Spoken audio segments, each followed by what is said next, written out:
जुना परिचय त्यांच्याशी आहे।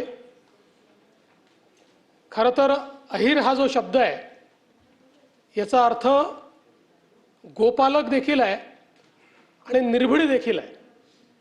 आपण जर अहिर या शब्दाचा अर्थ बघितला तर जे कोणाला घाबरत नाहीत, जे निर्भीड आहेत अशांना अहिर म्हणतात। आणि मला इतक्या वर्षाचा अनुभवात मी बघितलं की सचिन अहिर साहेब जे आहेत हे निर्भीडपणे काम करणारे व्यक्ती आहेत, दिलखुलासपणे काम करणारे व्यक्ती आहेत, सर्वांशी चांगले संबंध ठेवून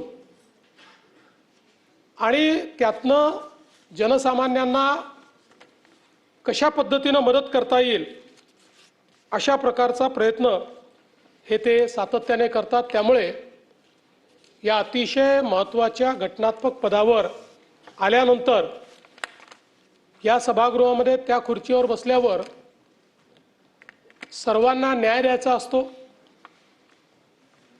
प्रत्येकाला वाटतं की मला अधिक न्याय मिळाला पाहिजे, मिळाला नाही तर थोडी नाराजी पण होते। पण सभापतीच्या खुर्चीवर जे बसतात त्यांना प्रसंगी ती नाराजी जी आहे ती सहन करून देखील सर्वांना न्याय द्यायचा प्रयत्न करावा लागतो। खरं तर मी या निमित्ताने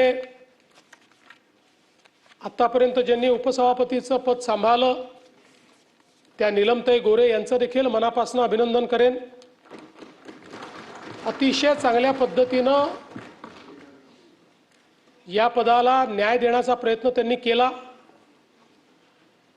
विशेषतः एक संवेदनशील अशा प्रकारचं त्यांचं व्यक्तिमत्व असल्यामुळे ज्यावेळेस महिलांचे अत्याचार, दलित पीडित शोषित बालकं यांच्या संदर्भातले प्रश्न आले त्यावेळी प्रसंगी थोडी कठोर भूमिका घेत त्यांनी योग्य ते निर्देश देखील दिले।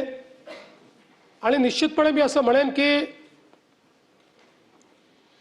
थोडा जो काही एक संघर्षाचा काळ होता त्याही काळात उत्तमपणे सगळी भूमिका त्यांनी निभावली। आणि म्हणून निश्चितपणे उपसभापती या पदावर काम करताना त्या पदाचा मान राखण्याचं काम, मान वाढवण्याचं काम हे या ठिकाणी नीलमताईंनी केलेलं आहे, म्हणून त्यांचे मी अतिशय मनापासून अभिनंदन करतो। खरं तर या पदाची परंपरा अतिशय उंच अशा प्रकारची आहे। एक मोठ्या नेत्यांची मांदियाळी ही या उपसभापती पदावर आपण यापूर्वी देखील बघितलेली आहे। रासू गवई साहेब ज्यांनी नंतर सर्वाधिक काळ सभापती पद देखील या ठिकाणी भूषवलं तेही या ठिकाणी उपसभापतीपदी होते। सूर्यबांजी वाडणे असतील, नासर फरांदे असतील, अलीकडच्या काळामध्ये वसंतराव डावखरे साहेब असतील, अनेक वर्ष वसंतराव डावखरे साहेबांनी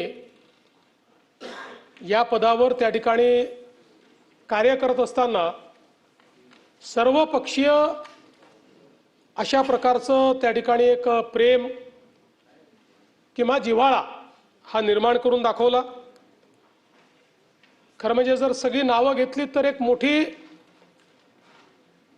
नावांची मांदियाळी या ठिकाणी आपल्याला पाहायला मिळते। आणि सचिन भाऊंचा देखील आपण जर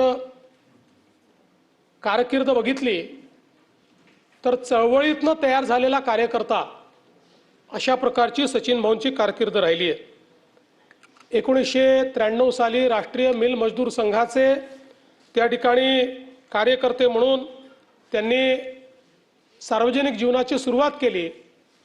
आणि त्यानंतर जे आपले मिल मजदूर आहेत, गिरणी कामगार आहेत, त्यांचे प्रश्न असतील, विविध ठिकाणचे कामगारांचे प्रश्न असतील, असे अनेक प्रश्न सातत्याने मांडत कामगार क्षेत्रामध्ये आणि सामाजिक क्षेत्रामध्ये त्यांनी आपलं बस्तान बसवलं।